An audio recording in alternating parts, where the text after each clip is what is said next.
Hey guys, आज हम एक अजीब महल को देखने जा रहे हैं जिसे कंस किला या कंसा किला कहा जाता है। अब कंस कौन है? कंस एक राजा था जो 5000 साल पहले मथुरा नामक इस प्राचीन शहर में रहता था। और मैं यमुना नदी में हूँ। और आप देख सकते हैं कि ये सभी पक्षी कैसे आसपास उड़ रहे हैं। और यह अजीब है। लेकिन अब हम इस किले को देखने जा रहे हैं। तो ये कंस कौन है? अब महाभारत के प्राचीन ग्रंथ में कंस को यहाँ कंसा के नाम से भी जाना जाता है। वह एक महान राजा था, लेकिन इस राजा ने भगवान कृष्ण को उनके जन्म के बाद ही मारने की कोशिश की थी। अब इस नदी की अजीब बात यह है कि यह हमेशा काली रहती है। क्यों? क्योंकि यमुना काल की बहन है, जिसका अर्थ काला भी होता है। अब संयोगवश कृष्ण शब्द का अर्थ भी काला होता है। आइए अब इस 5000 साल पुराने महल को देखें और देखें कि वहां क्या बचा है।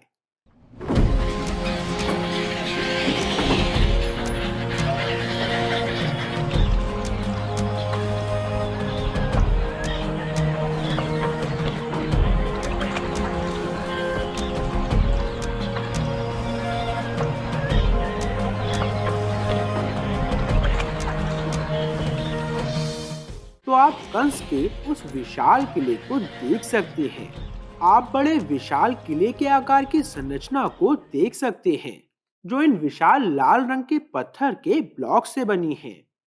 हम वहां जा रहे हैं और एक नजर डालेंगे और देखेंगे कि उस महल के अंदर क्या है। अगर यह संभव हो तो ठीक है। मुझे यकीन है कि इन सभी विशाल संरचनाओं में से अधिकांश 5000 साल पुरानी नहीं हैं, क्योंकि चीजें लंबे समय तक नहीं टिकती हैं। लेकिन हम यह देखना चाहते हैं कि क्या उस जगह पर कोई वास्तविक अवशेष हैं जो राजा कंस के हैं। ठीक है। अब इस महल के बारे में सबसे अच्छी चीजों में से एक मैं बता सकता हूँ कि इसे एक बहुत ही रणनीतिक बिंदु पर डिजाइन किया गया है। अब इस बारे में सोचिए, है ना? यदि आप दाईं ओर नजर दौड़ाते हैं तो आप यमुना नदी को देख सकते हैं। अब यदि आप फिर से बाईं ओर नजर दौड़ाते हैं तो आप नदी को देख सकते हैं। तो महल नदी के किनारे स्थित है। क्यों? इस जगह को नदी के किनारे क्यों बनाया जाएगा? जरा सोचिए, यह एक ऐसा महल है जिसे राजा कंस ने किले के रूप में भी इस्तेमाल किया था। अतः यदि शत्रुओं को आकर उस पर आक्रमण करना है तो उन्हें नदी के रास्ते आना होगा। अब यदि आप किसी नदी से आ रहे हैं तो आपको इन जैसी नावों का उपयोग करके बहुत धीमी गति से आना होगा। और फिर आप पर महल के ऊपर से आसानी से हमला किया जा सकता है, क्योंकि महल के ऊपर तैयार लोगों का एक बड़ा झुंड होगा। और यदि आप इस नदी के माध्यम से नावों के माध्यम से आ रहे हैं तो आप आसानी से पराजित हो सकते हैं। महल को इतने रणनीतिक बिंदु पर रखने के पीछे यही विचार है। और यह 5000 साल पहले किया गया था। ठीक है दोस्तों, तो अब हम किनारे पर आ गए हैं। मैं नाव से उतरने वाला हूं और फिर हम महल को देखने जा रहे हैं। तो चलिए अब एक नजर डालते हैं कि ये दीवारें कम से कम 50 फीट ऊंची हैं। लेकिन क्या यह वास्तव में मूल संरचना है? ये दीवारें किस चीज से बनी हैं? ऐसा कहा जाता है कि राजा कंस ने मूल किले का निर्माण किया था और फिर इसे नष्ट कर दिया गया था। और फिर इसे आने वाली पीढ़ियों द्वारा फिर से बनाया गया था। फिर से इसे आक्रमणकारियों द्वारा नष्ट कर दिया गया था और इसे लगातार 1 दर्जन से अधिक बार नष्ट किया गया था और इसे फिर से बनाया गया था। आखिरी व्यक्ति जिसने पुनः निर्माण किया वह जयपुर से राजा मानसिंह थे।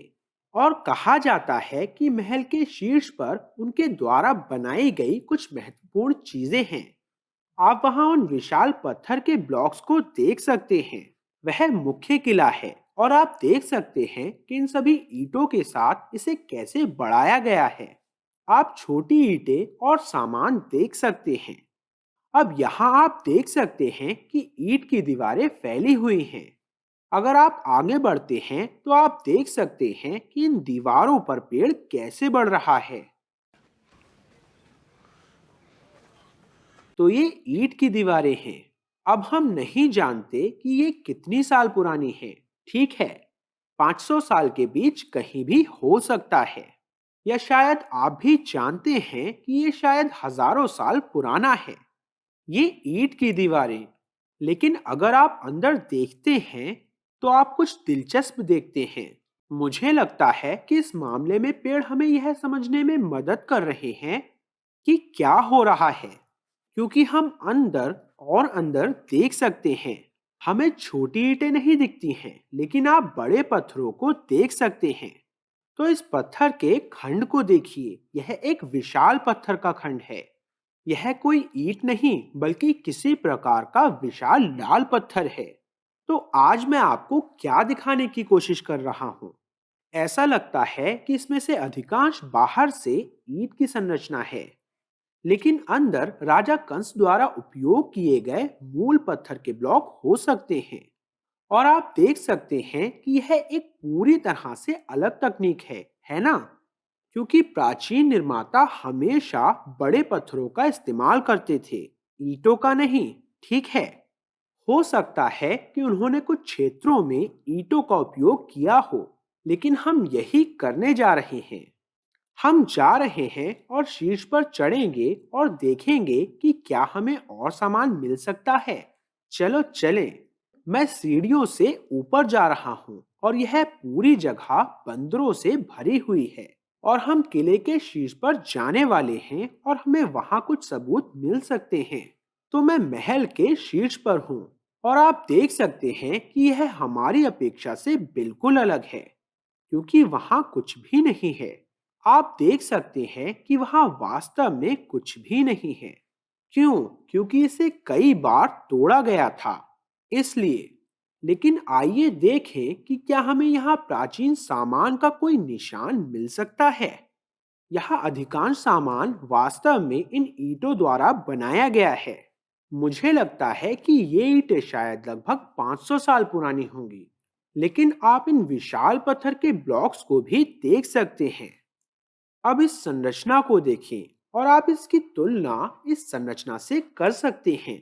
आप देखते हैं कि ये पत्थर के ब्लॉक्स कितने छोटे हैं। आमतौर पर हम विकास के बारे में बात करते हैं, है ना? कैसे लोग और उनका काम समय के साथ बेहतर होता जाता है। लेकिन पुरातत्व और इतिहास में हम एक बहुत ही अजीब घटना देखते हैं। मैं इसे डेवोल्यूशन कहना पसंद करूंगा, क्योंकि जैसे जैसे समय बीतता गया, काम वास्तव में गुणवत्ता में कम होता गया। आप देख सकते हैं कि ये पत्थर के ब्लॉक्स वास्तव में नए हैं और ये विशाल ब्लॉक्स जो उत्कृष्ट रूप से तराशे गए हैं, वास्तव में बहुत पुराने हैं। अब इसका क्या मतलब है? इसका मतलब यह हुआ कि उस समय प्राचीन लोग काफी बेहतर काम कर रहे थे।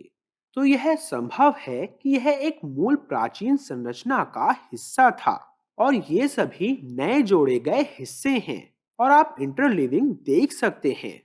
इसलिए उदाहरण के लिए इस ब्लॉक को देखें। यह ब्लॉक 5 फीट लंबा है और यह बहुत बड़ा है। और यह एक प्राचीन लाल पत्थर है और ये सभी नई ईंटें हैं।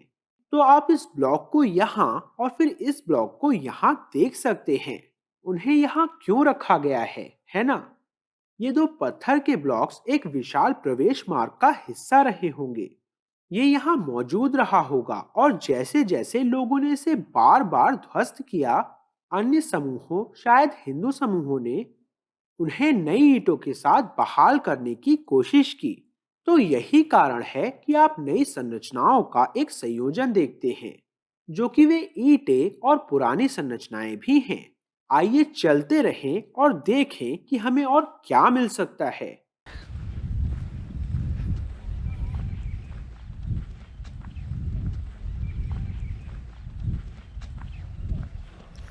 वाह, इस संरचना को देखिए।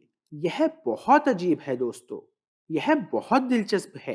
पत्थर का प्रकार दिलचस्प है। देखिए कि उन्होंने इसके साथ क्या करने की कोशिश की है। लगभग एक सिलेंडर की तरह। यह बहुत ही दिलचस्प है। और आप यहाँ कमल की पंखुड़ी की नक्काशी देख सकते हैं। और फिर ये खांचे, अब कंस किले को प्रयोग करने वाला अंतिम राजा कौन था?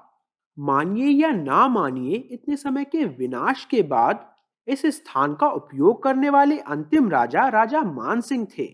कभी कभी उन्हें 16वीं शताब्दी में जयपुर के मनु या मान सिंह कहते हैं। इस राजा ने आकर इस स्थान पर अधिकार कर लिया और जितना हो सके इसका जीर्णोद्धार कराया। और राजस्थान राजस्थान राज्य के राजा खगोल विज्ञान में बहुत रुचि रखते थे। इस महल के ऊपर उसने अंतरिक्षीय पिंडों को देखने के लिए एक विशाल वेधशाला का निर्माण किया। और जब आक्रमणकारियों ने इस स्थान पर फिर से कब्जा कर लिया तो उन्होंने वेधशाला को पूरी तरह से धराशायी कर दिया। तो आप देख सकते हैं, 5000 वर्षों से भारत में प्राचीन संरचनाएं पिछली कुछ शताब्दियों में लगातार बार बार बनी, नष्ट हुई और फिर बनी, नष्ट हुई और फिर से बनी हैं। यह विनाश नहीं रुका और यह विनाश केवल धार्मिक संरचनाओं तक ही सीमित नहीं था। यहाँ तक कि खगोलीय वेधशालाओं के लिए और इन सभी वैज्ञानिक संरचनाओं का निर्माण किया गया था जो जमीन पर धराशायी कर दिया गया। तो यह ऐसे प्राचीन स्थल का एक उत्कृष्ट उदाहरण है। तो दोस्तों, इस महल के ऊपर से नजारा अद्भुत है क्योंकि आप ऊपर से इस खूबसूरत यमुना नदी को देख सकते हैं। लेकिन यहाँ एक और दिलचस्प विशेषता है। आप इस कृत्रिम द्वीप को बना हुआ देख सकते हैं। यह मेरे लिए बहुत ही रोचक है। अब 5000 साल पहले राजा कंस के दृष्टिकोण से सोचें, है ना? उसने इस महल को नदी के किनारे क्यों बनाया? मैंने आपको पहले ही बता दिया था, यह रक्षा उद्देश्यों के लिए था, है ना? लेकिन यह कृत्रिम द्वीप, यह सिर्फ एक छोटी सी पट्टी है जो इसे 100 गुना अधिक रोचक बनाता है। आप जानते हैं कि क्यों? क्योंकि उन्होंने एक ड्रॉब्रिज का इस्तेमाल किया होगा। महल से कृत्रिम द्वीप तक एक लकड़ी का पुल, और इसे विभिन्न उद्देश्यों के लिए उपयोग किया होगा। इसलिए जब भी उन्हें पुल नहीं चाहिए होता तो वे इसे वापस खींच लेते। और यह एक अद्भुत तकनीक थी। मुझे आश्चर्य है कि यह 5000 साल पहले अस्तित्व में था, क्योंकि वह द्वीप इस महल को और भी कई अलग अलग फायदे देता है। और इस तरह का कृत्रिम द्वीप बनाना एक प्रतिभाशाली प्रकार की रचना है, क्योंकि महल और द्वीप के बीच कुछ पानी है, लेकिन आप बीच में ऊपर एक पुल लगा सकते हैं और फिर आप इसका इस्तेमाल द्वीप और महल के बीच आने जाने के लिए कर सकते हैं। तो मैंने आपको राजा कंस का महल दिखाया है, लेकिन क्या आपने यह पता लगाया है कि रहस्य क्या है? इस महल में एक बहुत बड़ा रहस्य है। क्या आप अनुमान लगा सकते हैं कि ये क्या हो रहा है? मैंने आपको जमीनी स्तर से महल दिखाया है और हम महल के ऊपर आ गए हैं और मैं आपको दिखा रहा हूं कि छत पर क्या है। लेकिन इस 50 फीट ऊंचे ढांचे के अंदर क्या है? जमीनी स्तर से हम छोटी खिड़कियां भी देख सकते हैं और हम वहां ईंटों को पंक्तिबद्ध देख सकते हैं। लेकिन संरचना के अंदर क्या है? मानिए या ना मानिए, हमें महल के अंदर फिल्म करने की अनुमति नहीं है। इतना ही नहीं, हमें महल के अंदर भी जाने की अनुमति नहीं है। तो कोई नहीं जानता कि वास्तव में अंदर क्या है। क्या यह संभव है कि इस महल के अंदर 5000 साल पुराने राजा कंस के कुछ सबूत हों? हम कभी नहीं जान पाएंगे।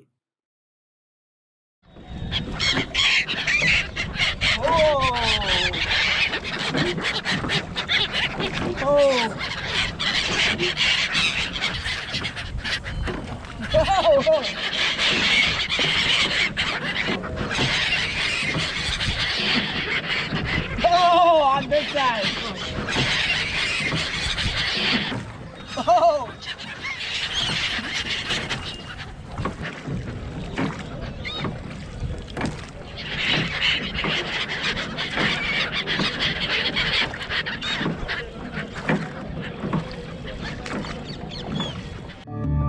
मैं प्रवीण मोहन, वीडियो देखने के लिए बहुत बहुत धन्यवाद। अगर आपको वीडियो पसंद आया है तो सब्सक्राइब करना ना भूलें। कृपया इस वीडियो को अपने दोस्तों के साथ शेयर करें और मैं आपसे जल्द ही बात करूंगा।